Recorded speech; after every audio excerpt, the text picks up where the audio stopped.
One of the greatest things we can do for ourselves, for our happiness, is hear our calling, understand our mission, our purpose in life. Viktor Frankl talked about this in Man's Search for Meaning, about how finding meaning in life is the key to happiness. I'm not so sure that it's the key, it's at least a key.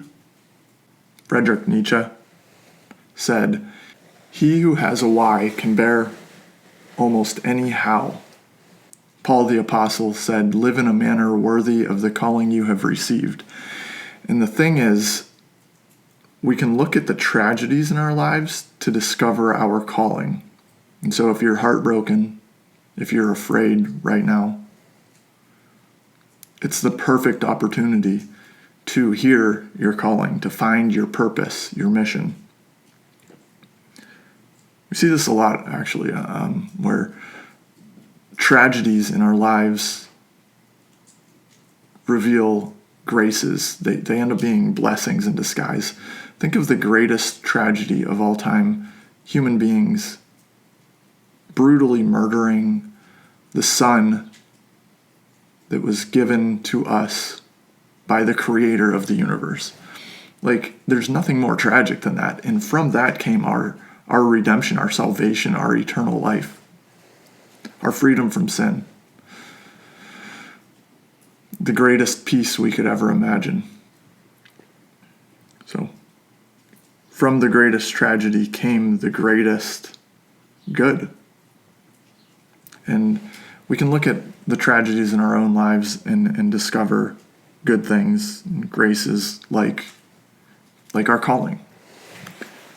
So I've been reading this book, The Invisible Partners, by John Sanford. He's a Jungian analyst and Episcopalian priest. He's a counselor and an author and a lecturer.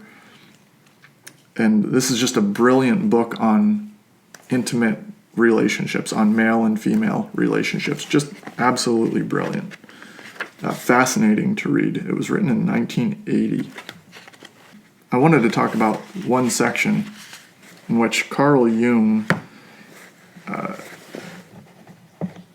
discusses in a letter a client who had been married 3 times, and in each of these marriages he married an artist. And Jung suspects and helped the man discover that he actually had a creative calling, a creative gift that he needed to fulfill, and he was trying to fulfill it through his relationships. So I'm just going to read through this. In one of Jung's letters, there is an interesting story that illustrates this. A man who had a gift for writing, but had done nothing with it, had 3 marriages. His first wife was a pianist who left him after a marriage of 17 years. The second was an artist whose death ended 22 years of an idyllic marriage. The third was an actress. After the death of the second wife, he experienced strange psychological phenomena, such as hearing raps and taps in the bedroom, about 2 or 3 times a week.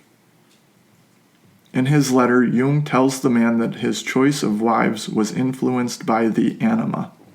The man had a creative gift, but not the necessary talent to express it adequately. So he did not live his own creative side. He projected it onto the creative women he married. In this way, he missed part of his own life. And it was the unused creativity in himself that was behind the strange psychological phenomena. Jung commented, "In practice, it means that the woman of your choice represents your own task you did not understand." The same thing could be said of the choice every man and woman makes of his or her partner in life. In some way, the partner represents something we need to understand about ourselves.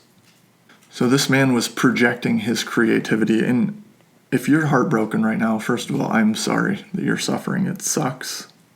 But one thing that might help is to look at your heartbreak. Look at, what do you miss about the person that you're missing right now?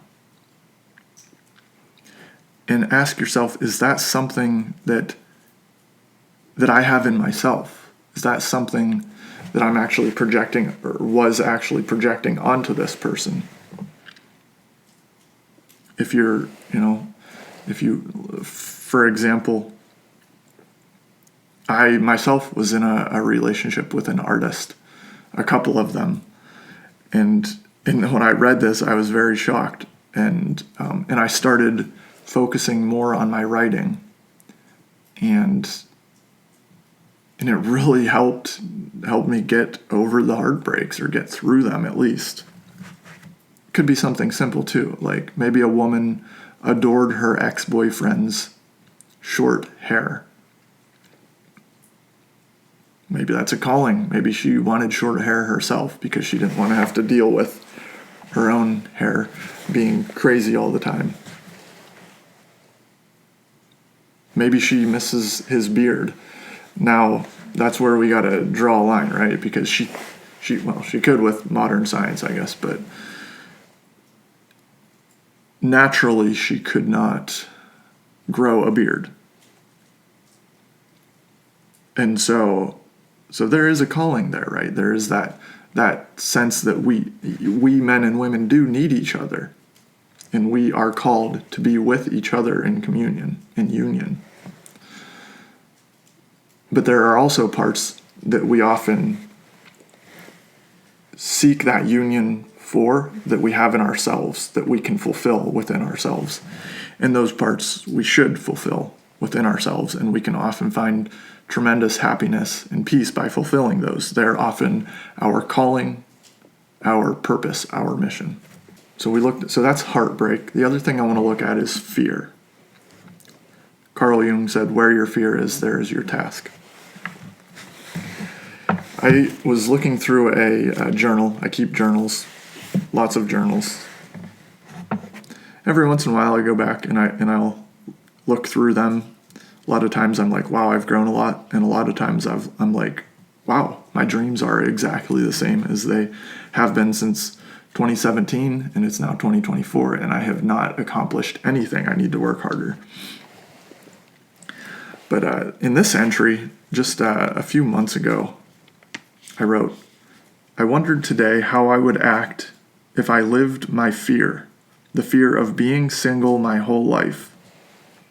I think I'd live pretty much the same, but I might write more fiction to pass on to future generations." And so that was the entry. And you can see, and I could see that this was actually quite a turning point in my life, or at least a rebirth, a rediscovering of my calling, especially for fiction. To me, writing fiction is one of the greatest things you can do, because you can leave little bits of virtue in it, and it becomes part of the culture. And then virtue is in the culture, and that is how you positively influence culture. Or at least how I feel I am called to positively influence culture. And so if I didn't have the fear of being single my whole life, or if I lived out that fear, I think I would focus more on future generations, on what I can give. Instead of giving to a potential wife, what can I give to the world? What can be my gift to posterity? And so anytime you're facing something difficult, something, heartbreak, fear, any kind of tragedy, there's opportunity in that, there's grace in that. And if you're wondering what your mission is, or what your purpose in life is, if you're feeling purposeless, if you're feeling like you have no calling, or you're not sure what to do next, look at your heartbreak. See if you can fulfill any of the things you're missing within yourself. That might be your calling. That might be your mission. And look at your fear. What would What would your life look like if you did not have that fear? Or if you faced that fear? If you overcame that fear? Think about what your life would look like then. And maybe that will give you some clues as well to your calling. And I hope you find it. I hope you get through your suffering and find happiness and peace.